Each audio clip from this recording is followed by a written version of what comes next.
per tap. That's our rule. We use this backyard sugar by Brinkman. Great name, Brinkman.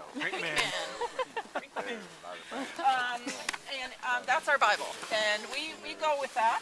There's a whole bunch of setups there, and so you use a 7/16 drill bit, and you drill about 1.5 inches into the tree, just to this little knob here. That's lots, and you tap it in. You don't bang it in. You tap it in at a slight slant upwards, like not like this, your bucket will fall off, but just off the level. And these, you'll notice, will all have a hole in the bottom, and they catch the syrup going up in the morning. And so you can drill your trees ahead of time, even a couple of weeks, but generally we try not to, because we feel that we get less run if we do it really early. And if we try to catch that February thaw, when you get a couple of weeks of warm temperatures during the day and cold at night, yeah, you might get a run then, but later in March, when your run is really on, it slows right down or stops altogether, and you might have to even completely re-drill. Because they heal up. Yeah, they heal up enough that it slows things down. So we just use, my budget for a long time was $10 a year. I've blown it a few years, like really blown it a few years. But I do try to do this on the cheap. So friends collect these jugs, and I'm now mostly using new jugs every year because they're a pain to wash, and because they had essentially sugar water or sap in them, they do get mold and stuff in them if you don't wash them right after the end of the season. And even then, you're not sure you're getting them clean. I'm now avoiding milk jugs just because they got milk in them. So these are water jugs, 4 liters. Anything smaller is generally going to overflow before you can get it on a good run day. We cut a hole as high as possible, and we number them so that we know we've got them all. You haven't missed one behind a tree or whatever. And you know, I'll say, Kevin, I'm going to get 1 through 20. You do 21 through whatever, and we go on through the woods like that.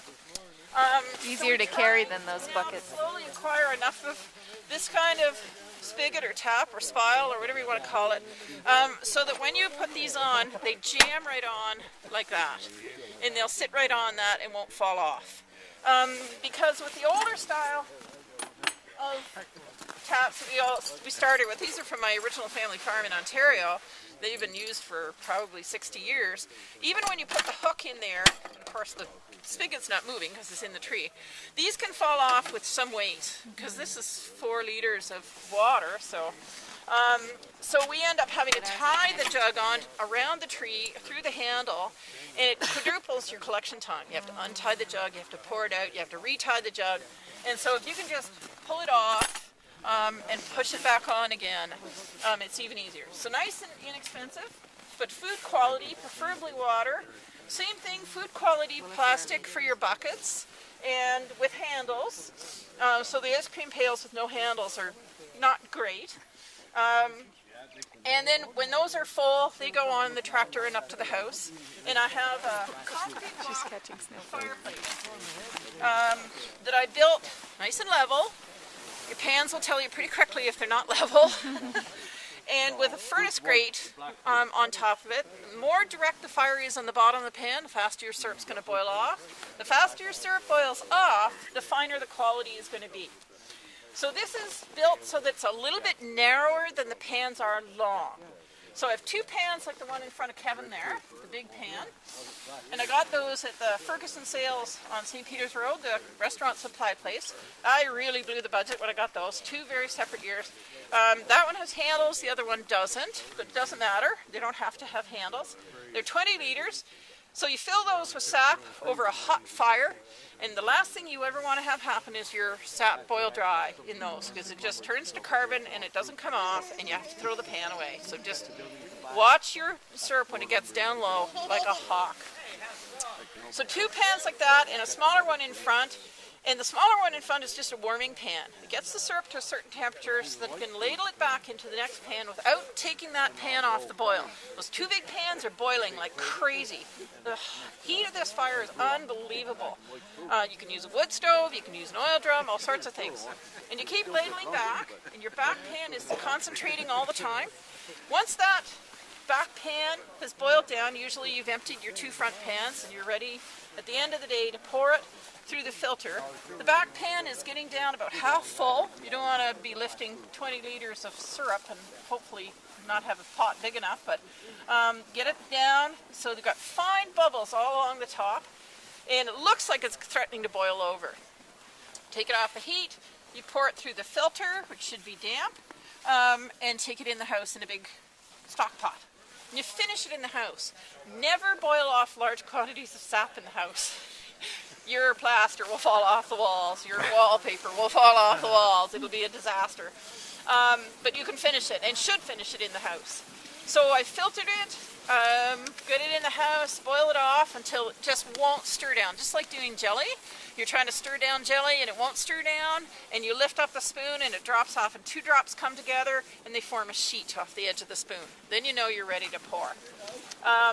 Watch that stage very carefully. Boiled over maple syrup on your stove is a disaster. I mean, even if you've got the glass top, it's just carbon. Honest to God, it's just.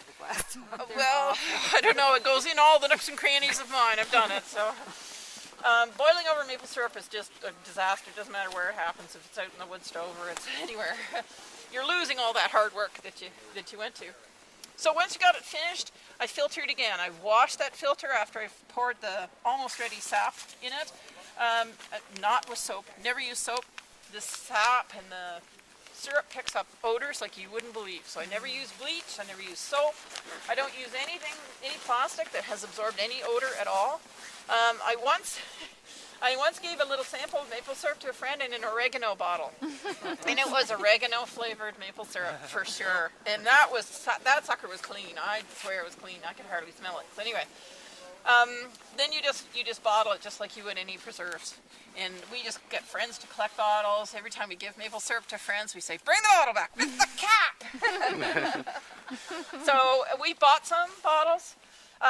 There's Dominion and Grimm is a syrup supply place. There's a place in Cabano I drive by when I drive to Ontario. It's great. I don't speak English very much, but we struggle through sign language. It works. The pans are from Ferguson Sales. Everything else is free or whatever. And we use, electric drill to drill our holes. We use just an old pot to ladle the syrup back to get it into the back pans. Just a big sieve to sieve anything that's in it as it's, in the buckets off the trees. And if your syrup freezes in the buckets, it freezes around the outside on the top and the bottom, and the core is much more concentrated. The frozen stuff is pure water. And so if you can take that more concentrated stuff and pour it into a new bucket, you can reduce your volume really significantly, even with one night of heavy freezing. If it goes to -5 or 6, you can get rid of a lot of water without ever striking a match. It's great. Works really well.